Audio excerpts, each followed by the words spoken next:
Shalom to you, my dear friends. Shalom. Today, the 5th day of the month of Elul of this year of redemption 5784, corresponding to the 8th of September of the year 2024. And it's with the tremendous gratitude to God Almighty to preserve me in life until this day and to give us the privilege of entering together into the study of the sacred vision of the prophet Ezekiel of the future temple. It's particularly appropriate today, 1 year after the passing of an outstanding Jew who lived in the city from which I'm speaking to you now, Tzfat, the late Rabbi Chaim Chlorfin, who passed away just 1 year ago on Friday, and I dedicate this class to the memory of Rabbi Chaim Chlorfin, who produced an outstanding volume illustrated, explaining verse by verse the prophecy of Ezekiel that we will now be studying, and lavishly illustrating his book with tremendous illustrations. And today we have the privilege of using illustrations that come by courtesy of the organization in Israel known as L'Shichno Tidrashenu. May you seek out the temple for the sake that he should dwell in the temple. And today, as we come to the prophecy of Ezekiel, let us first put the prophecy of Ezekiel in perspective, because we are starting today to look at prophecies that come at the end of the book of Ezekiel, and indeed come to complete the circle of the prophecy of Ezekiel. Ezekiel was the third of the great prophets, Isaiah, Jeremiah, and Ezekiel. There were many prophets of Israel. We have the Terei Asar, the 12 shorter prophets. I refer to these three, Isaiah, Jeremiah, and Ezekiel, as the great prophets, primarily because their works are far more voluminous than the other prophecies that we have. And indeed their substance goes into very great detail about events that were in the past at their time and are in the future, were in the future at their time, and until today we have events that are in the future. Well, Ezekiel was taken into exile with the first major exile of the inhabitants of Jerusalem in the time of King Jeconiah.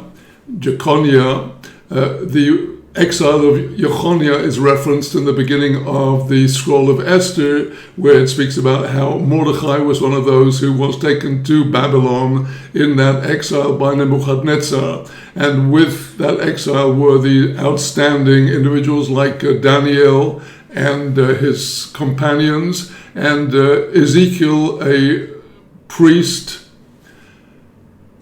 And the great thing about the prophecy of Ezekiel is that from the time of the entry of the children of Israel into the land of Israel until the time of Ezekiel, there was practically no prophecy that was given to a prophet outside the land of Israel. However, the case of Ezekiel was special because he was deported to Babylon by Nebuchadnezzar, and the role of Ezekiel was to strengthen the exile in Babylon and to promise the people of Israel that in the end everything would be restored.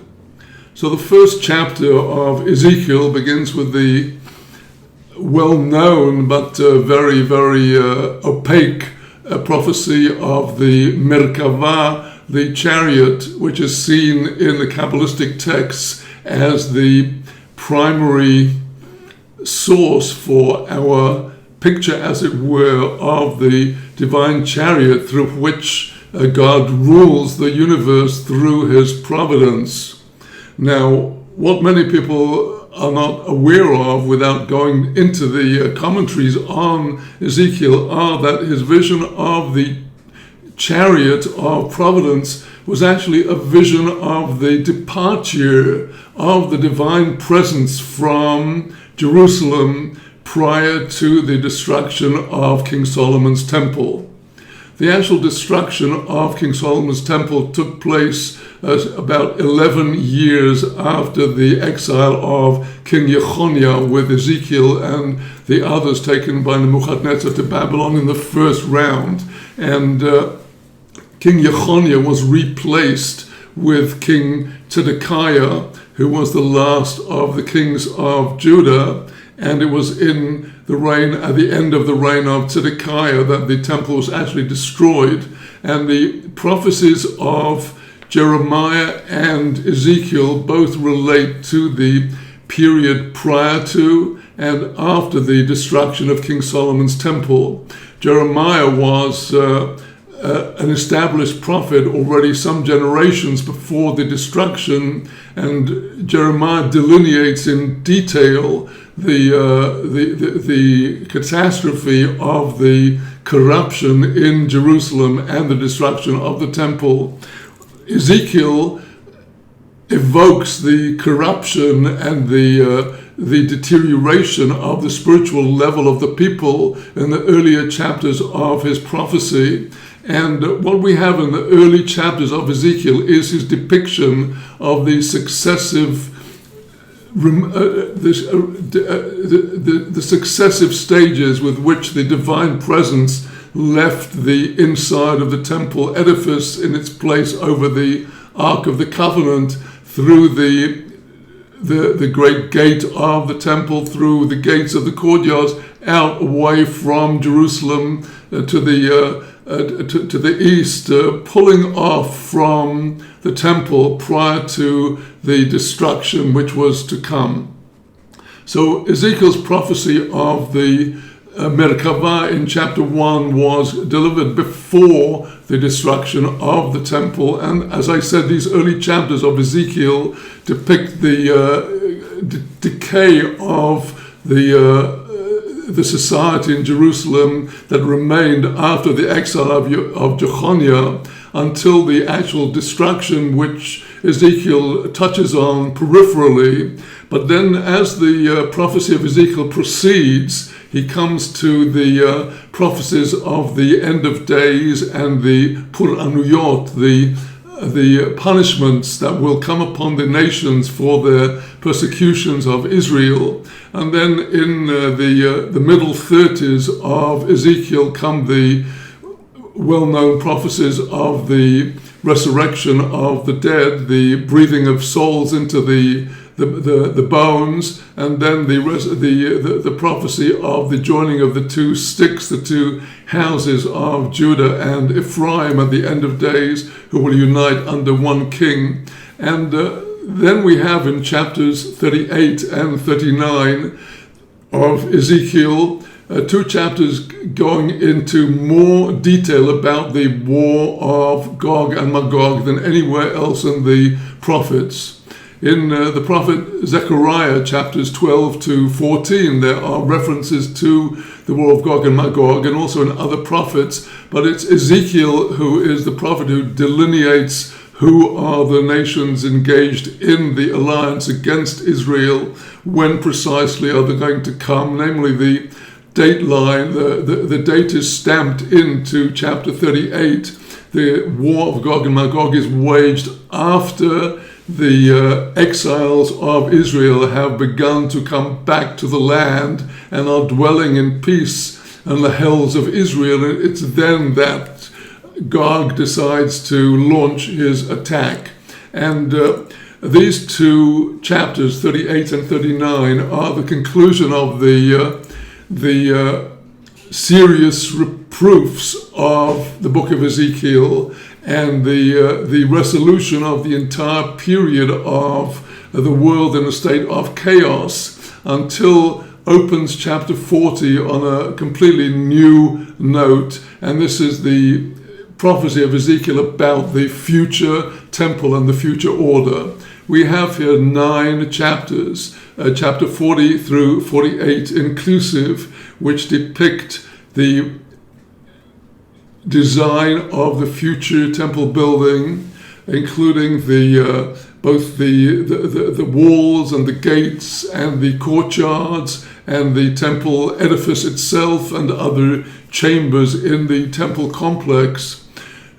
There's a detailed description of the temple altar, and then the prophecy moves into the discussion of the services of the priests and the sacrifices which will be performed in the future.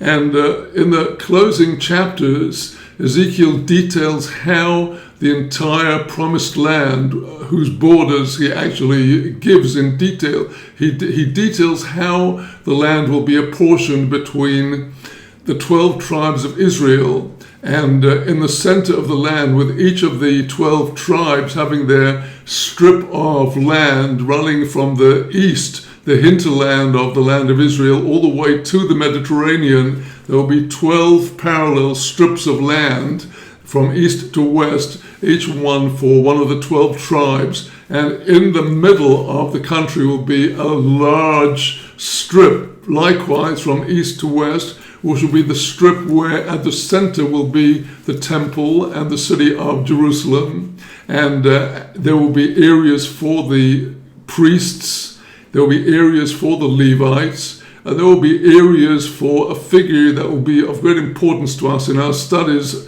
of the chapters later on, called the Nasi.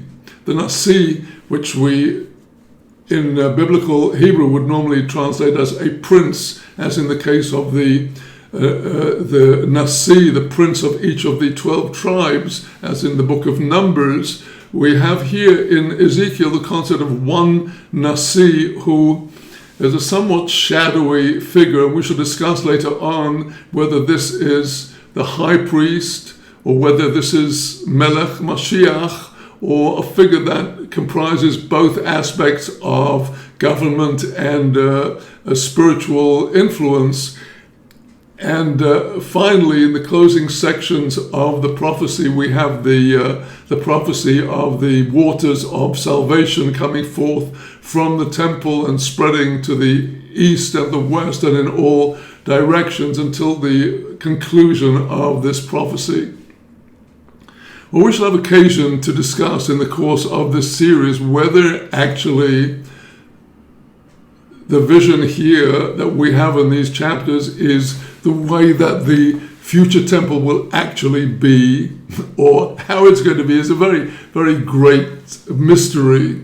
Let's, before we even go into the whole discussion, let's raise one fact about the temple. We have information about the second temple from the Mishnah tractate known as Midot, the measurements, which gives us detailed measurements of Har HaMoriah, the Temple Mount, Mount Moriah, its dimensions, and where the temple courtyard was on the Mount Moriah, and how the successive courtyards were laid out.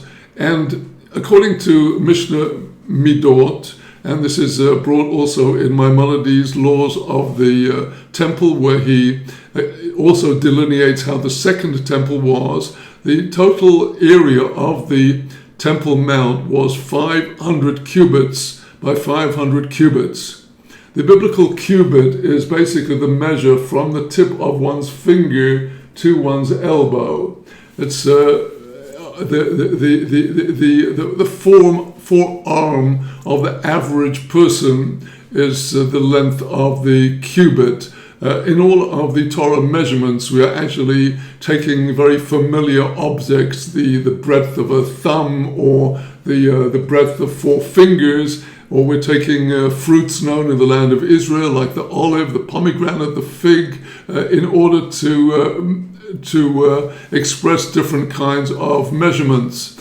And we are hearing then, if the Temple Mount in the times of the second temple was 500 cubits by 500 cubits, that's about, call it 250 meters by 250 meters.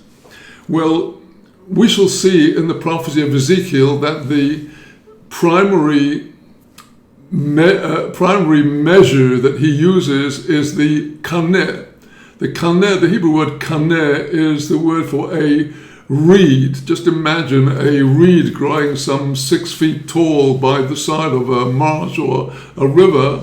And the kaneh was a very standard rod used by people who had to measure out land. This was a most important profession back in antiquity as it is today, to understand how you're going to position buildings. Now the kaneh is 6 cubits, and the dimensions of the future Temple Mount, according to Ezekiel, as we shall see later on, are 500 rods by 500 rods. That means that the total area is 3,000 cubits by 3,000 cubits. That's enormously larger than the size of the original Temple Mount in the times of the Second Temple. And I have no idea how we are going to see in the future Jerusalem an expanse like this, unless perhaps, according to our limited knowledge of the prophets, we do see in Zechariah chapter 14 that prior to the eventual redemption is an enormous earthquake, it would appear, that basically splits the Mount of Olives into two, a northern part and a southern part.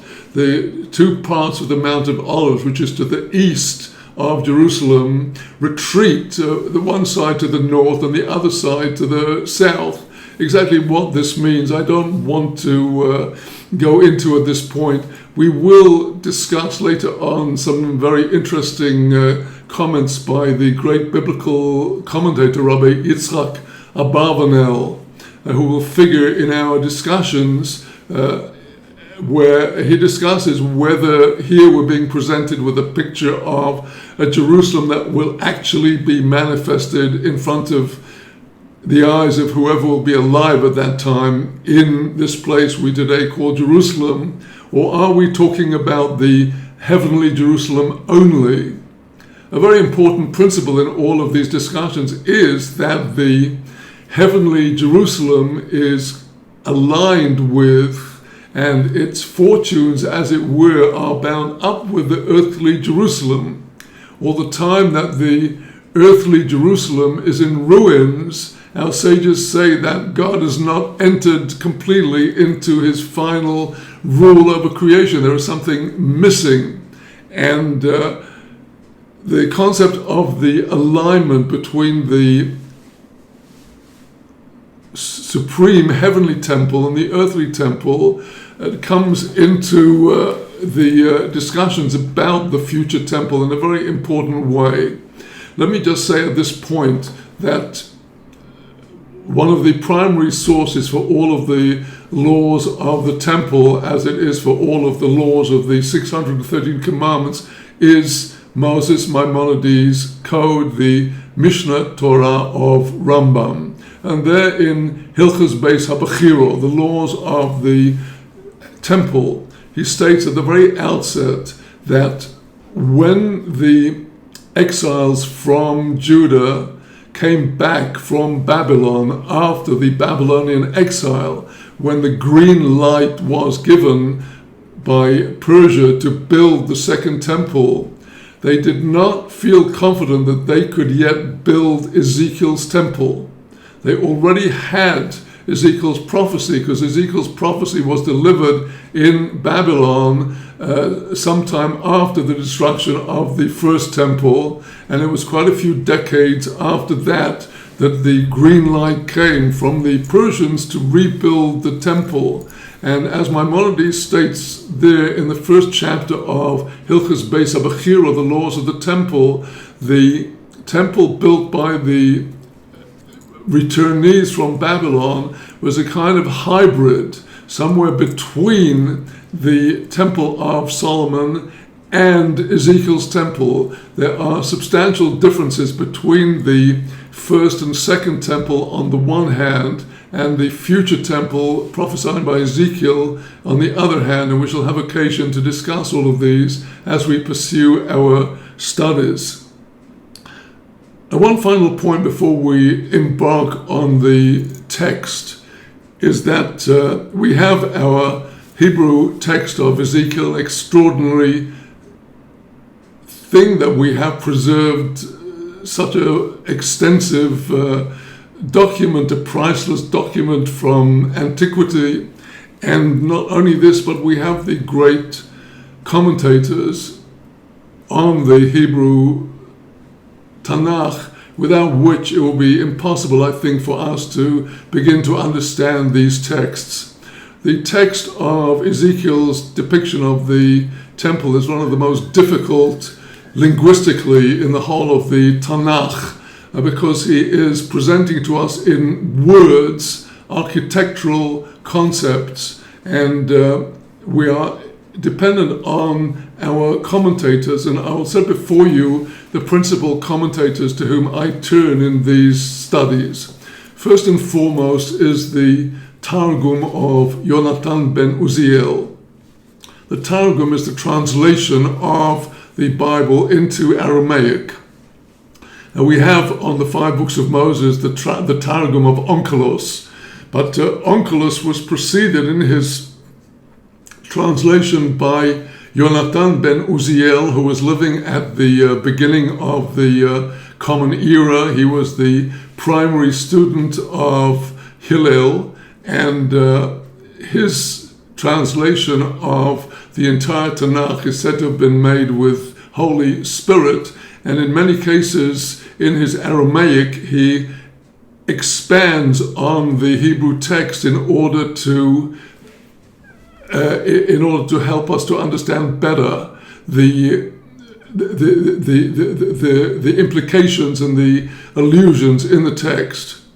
So there's first and foremost the Targum of Yonatan ben Uziel, stemming from approximately 1900 years ago, or even longer, 2000 years ago. Then we have the prince of all of the biblical commentators, and that is Rashi.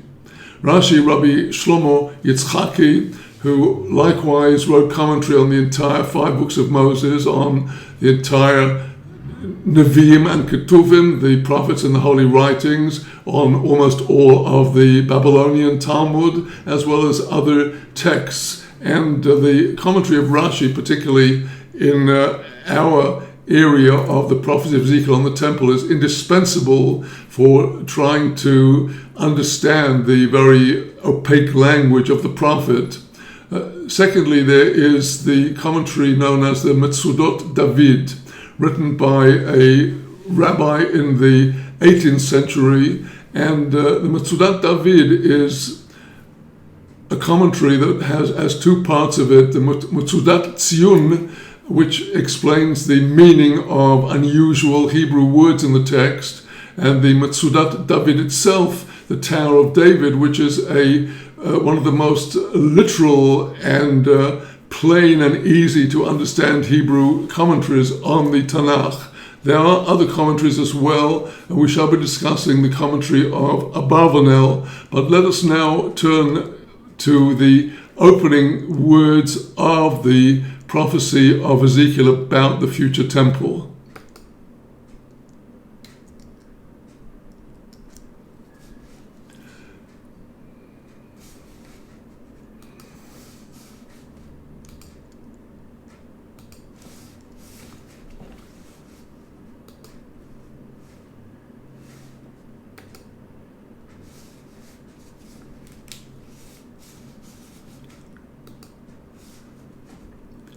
בעשרים וחמש שונו לגלוסנו בראש השנה בעשור לחודש ב14 שונו אחר אשר הוגזו עיר בעצם היום הזה hoyeso olai yad Adonai vayovei oisi shomo b'ma'ois Elohim hevi'ani el Eretz Yisrael vayenicheni el har gavoha meod v'holov kemivnei ir minegev vayoveyosi shamom v'hinei ish ma'ehu kema'ei nechoshes uvesil pishtim beyodoi ukenei amido vehu oimehid bashohar וידבר אליי איש בן אדם ראי בעיניך ובאוזניך שמעון ושים ליבך לכל אשר אני מראה אותך כי למען האויזכו ובוסו הינו הגיד אס כל אשר אתה רואה לבית ישראל.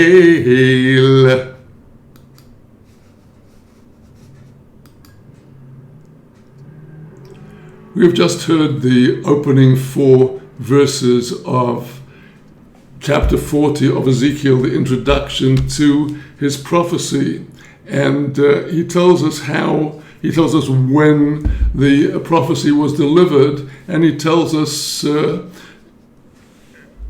he tells us what the prophecy is going to be about.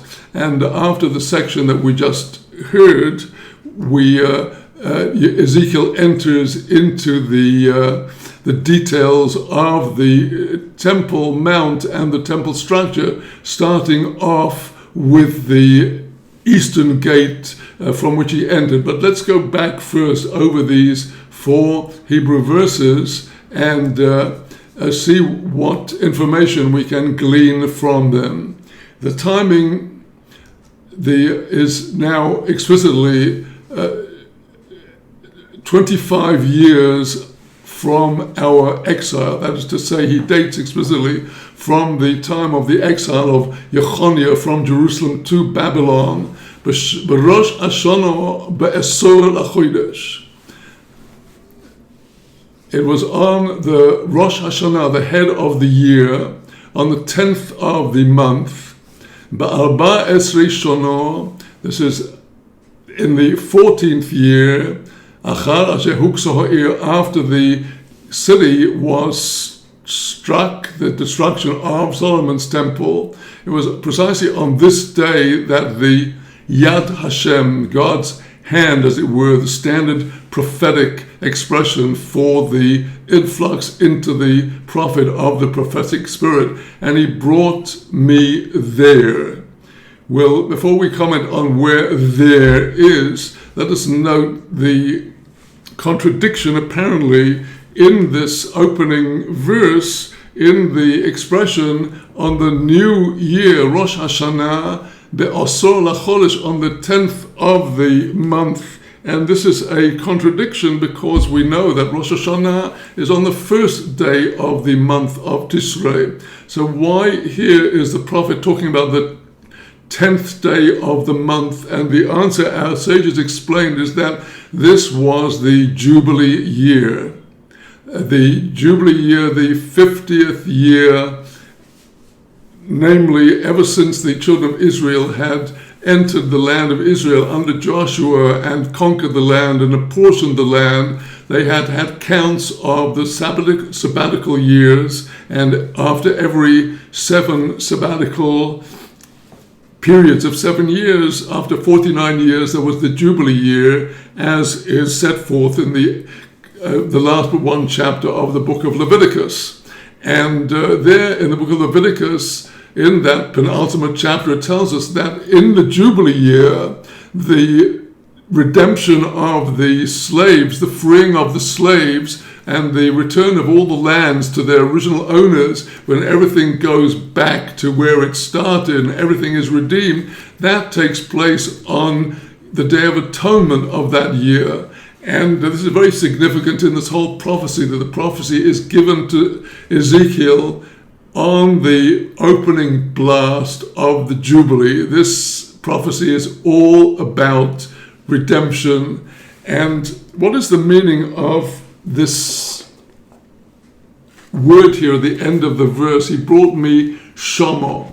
Well, the Hebrew word Shama is from the Hebrew word Sham, meaning there, and with a hey at the end of the word, it means to there, Shama. However, there's a great significance in this word for several reasons, because the very closing word of the whole prophecy of Ezekiel, when he speaks about the future Jerusalem, chapter 48, verse 35, he speaks about the expanse of the city as it will be, and the closing words are, from the day that the Lord is there, Miyom Hashem Shama.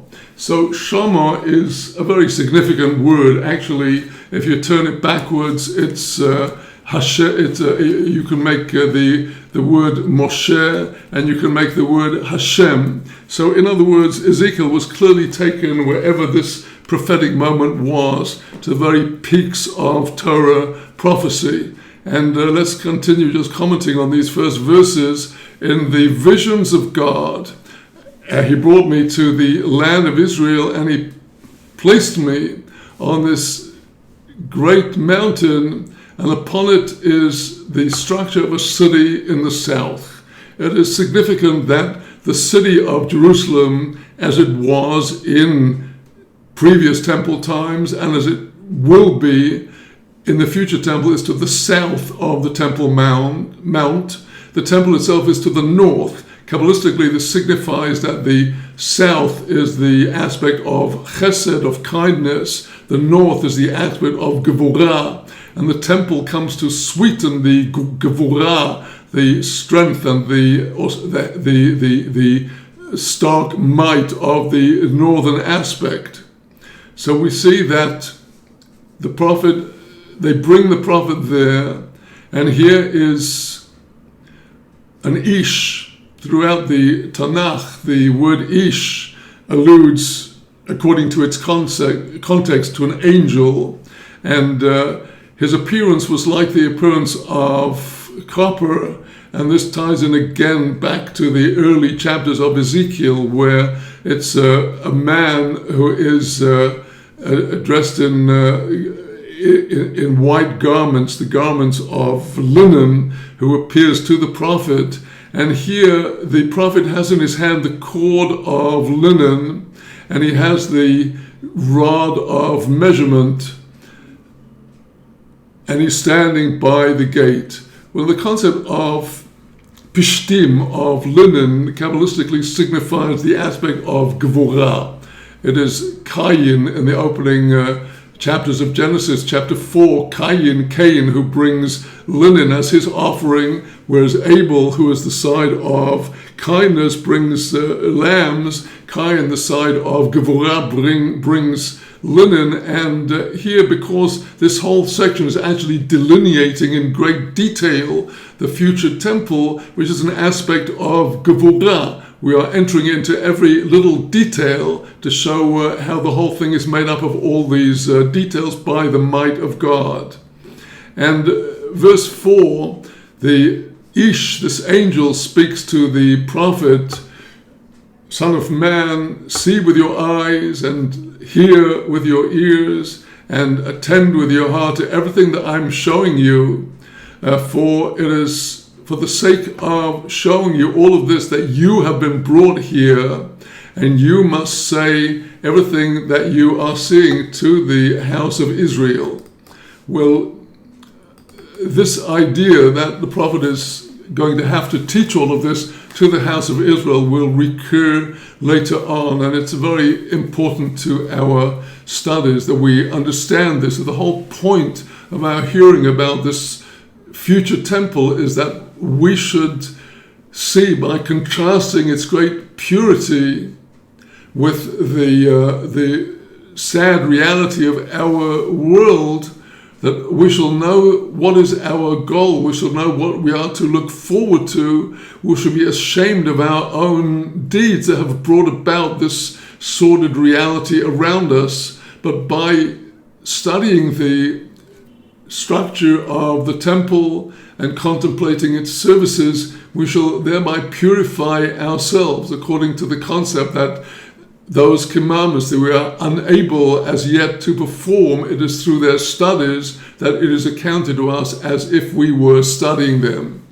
So before we enter into the discussion of the details of the temple, let's take a moment to look at the overall structure of the temple. We are now looking at the plan of the temple, as it were, from the air, the ground plan. And at the bottom of your screen is the eastern gate, which was the main entrance to the temple. The temple is actually aligned on a east-west axis, following pretty much the route of the sun over the earth day by day. And in fact, the morning sacrifice in the temple, the daily morning sacrifice, was sacrificed in an area where it was actually facing the rising sun, and the afternoon perpetual sacrifice was positioned. The sacrifice the slaughter was actually performed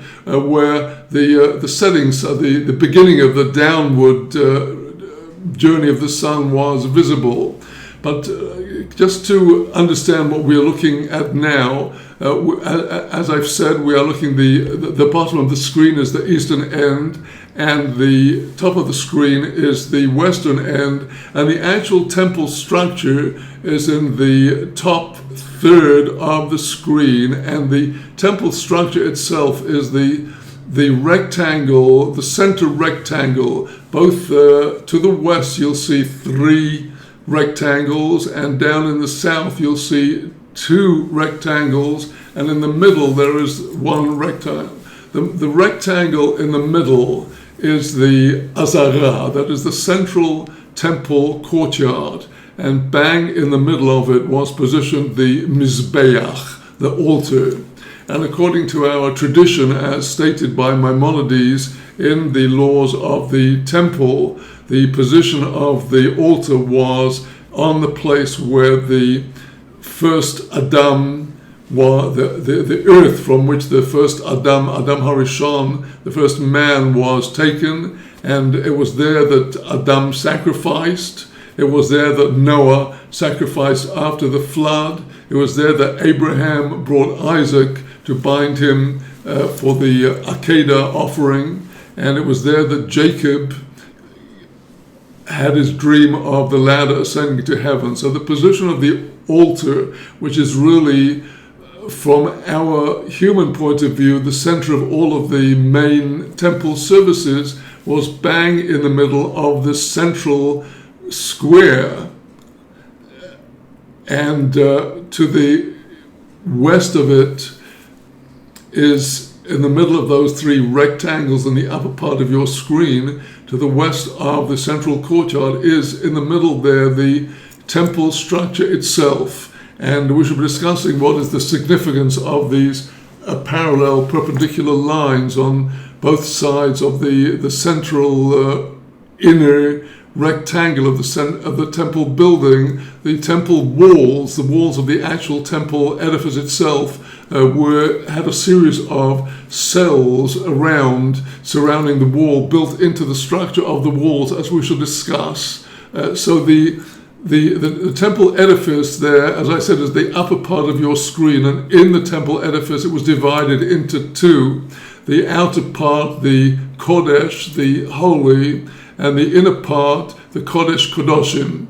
The proportions were approximately 2/3 and 1/3. When you come in from the east, you come into a structure that is 2/3 the length of the the square, the Holy of Holies, at the western end, towards the top of your screen. Now, on both sides of the temple structure, represented on the screen by these two rectangles to the left and the right of the temple building, and likewise at the bottom, in the bottom third of the screen, there are two rectangles. These signify buildings which were 3 stories high, and these are called the leshachot, or according to the Hebrew word used until today in Ivrit, lishka. A lishka is a chamber of some kind, a chamber or an office, and we should be seeing that these chambers, which were built both to the west and to the east of the central temple courtyard, were places where the priests would be preparing their sacrifices and eating their sacrifices, where they'd be changing their garments from the garments with which they would perform their service in the temple courtyard into the garments they would use when they went outside. This we shall be discussing later on. So we've looked briefly at the central temple courtyard, the Azara, represented by the central square, and the temple edifice above it towards the top of your screen, with the 2 lishkot on either side of it, and in the bottom third of the screen, the 2 lishkot again. Now, all of these are contained within the grand square, which is encompassing this whole structure. This square representing the thick black line, the thick black square around the whole. This is the area encompassed is called the outer courtyard, corresponding in the second temple to what was known as the Ezrat Nashim, the women's courtyard.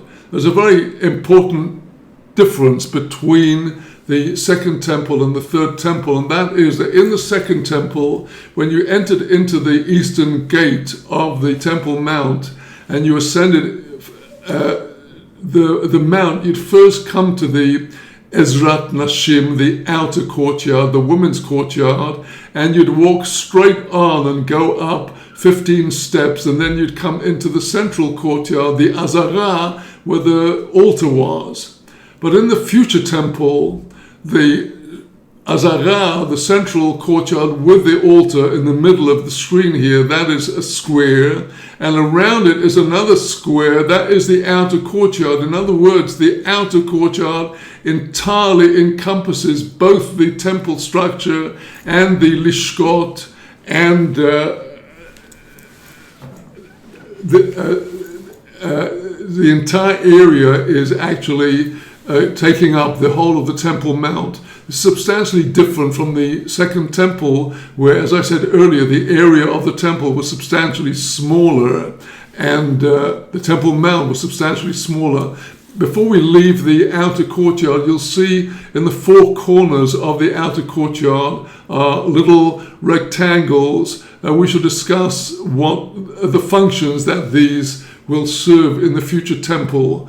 So before we leave this diagram of the floor plan, let's just note that on the bottom side and the left and right side of the main outer courtyard, you see what are actually representations of the entrances into the courtyard. As we proceed with chapter 40 of Ezekiel, we shall see how the angel successively took the prophet to each of these 3 entrances into the outer courtyard. And he describes in great detail the eastern entrance, and in a little less detail the northern and the southern entrances. And as you see to the left and on either side of the actual entrances into the courtyard are, on either side, there are representatives of what are called 3 little cells. In other words, there are three rooms or cells that can be entered into on either side of these entrances. And Kabbalistically, what this signifies is that the tremendous light that is emanating from the temple, before it can emanate out to the world, has to be concentrated. It has to be, in the words of the Kabbalah, subject to a tzimtzum, a concentration to reduce the intensity of the light, to let it be assimilated by the outer world, which is a lower level of holiness. So here we have seen then the outer, the floor plan of the structure. Here, looking now from the, what we are looking at now is from the southeast corner of the temple, and here we're looking over the walls of the outer courtyard. This is all looks very tiny in this model here on your screen. It was actually immense. The height of the walls of the outer courtyard is 25 meters, 50 amot, 50 cubits. That is approximately a 5-story high building. The structure of the temple, which you see this in its beautiful blue color with the gold adornments, this was 100 cubits high. And what we are seeing then, looking over the outer courtyard of the temple, we can see 3 of the 4 lishkot that I mentioned, where the priests will be cooking and eating their sacrifice, changing their clothes. And we can see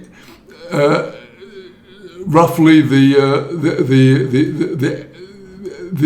progression through the outer courtyard into the gate, the ornamental gate leading into the inner courtyard, the Azara.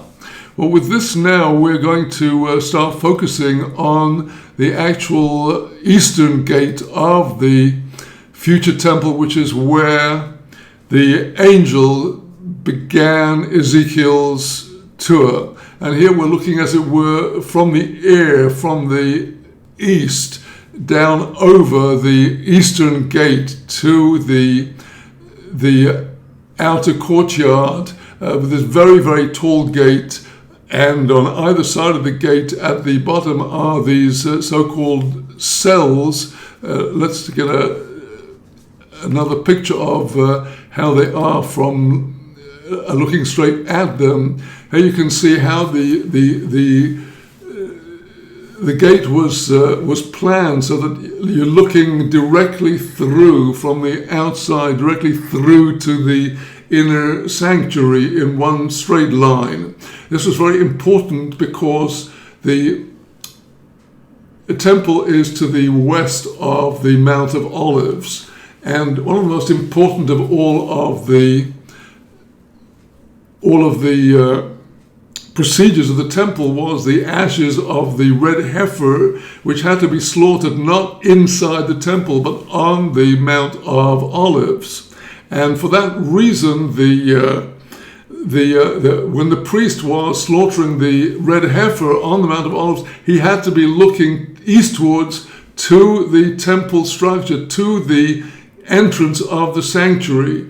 And this could only be done if the gates of the temple were aligned, so that when he's standing on the Mount of Olives, he can see right the way through directly to the sanctuary of the temple. And what we're seeing here then are also the windows of the outer walls of the courtyard, and also the windows of the cells on either side of the gateway. We shall have occasion to discuss these windows and why they take the structure the form that they do. So we have started our discussion of Ezekiel's future temple. And with the help of God, in our coming session on the subject, we shall be looking at the structure of the gates. We will have to be patient because the text of his prophecy is extremely intricate And we should have the patience to understand that not immediately are we going to be able to just dance inside the temple. We have to enter the temple in successive stages with great presence of mind. And when we have the patience to do this, then we'll be richly rewarded. Now, first of all, before we can understand the deeper meaning of the temple, we must first be very clear about the actual material details. In my book, The Secrets of the Future Temple, translation of the remarkable work by Rabbi Moshe Chaim Luzzatto on the Kabbalistic meaning of the form of the future temple, we have amazing revelations about the inner Kabbalistic meaning of all of these dimensions we are going to be given in our tour. But until we actually have the details in our minds of what we're talking about, then we can't really begin to understand the deeper secrets.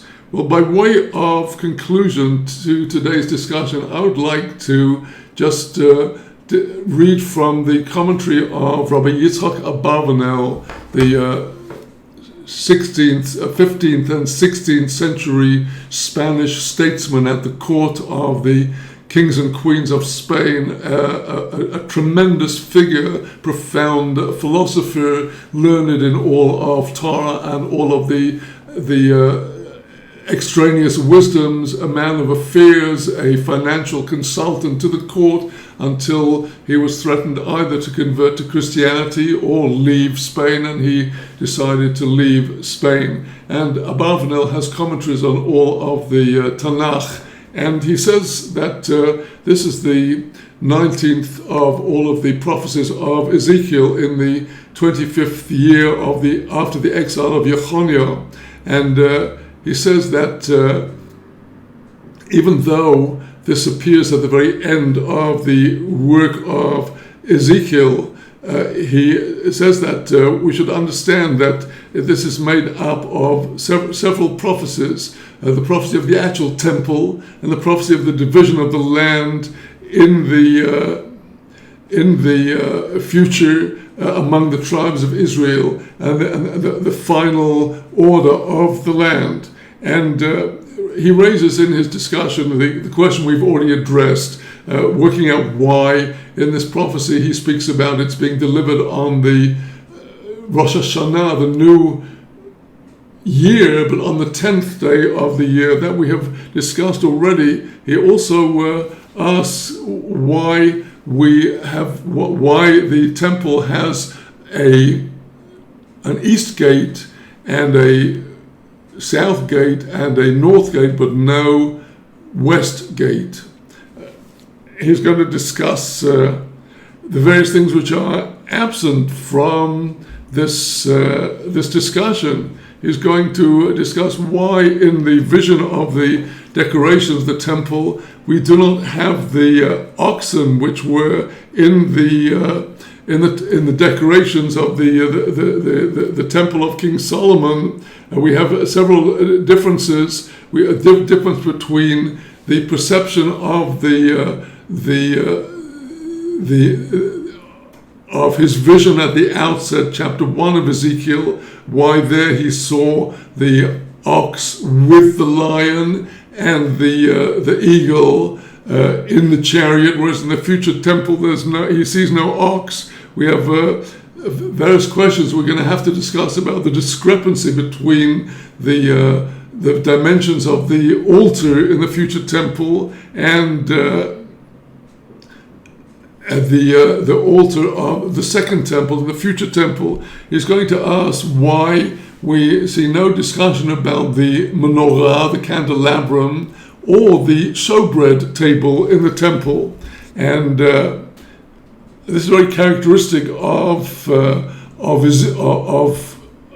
Abarbanel's commentary on Tanakh, that he raises many questions which he then addresses in detail. He's going to discuss why the angel started the tour from the east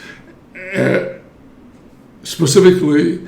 And here the answer is very plain to us in the context of the opening chapter, where the Shekhinah, the divine presence, departed from the east. So now the angel brings him back via the east. And it says the Abarvanel, the general intent of this prophecy is to let us know that after God showed Ezekiel the ingathering of the exiles, which would occur at the end of days, and the final redemption and the final salvation, he then showed him the structure of the temple that will be built at the time of the redemption.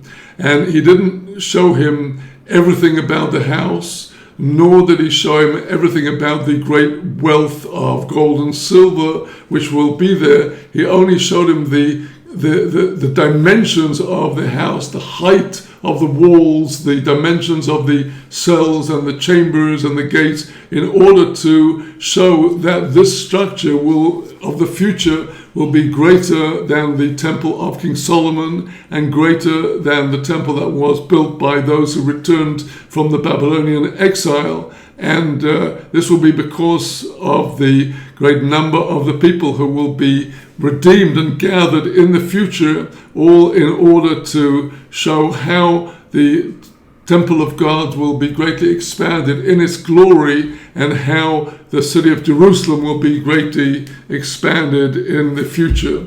So with the help of God, let us pray that we shall be able to study further in these prophecies of Ezekiel about the temple, and complete it as a preparation for seeing very soon in our days this great temple.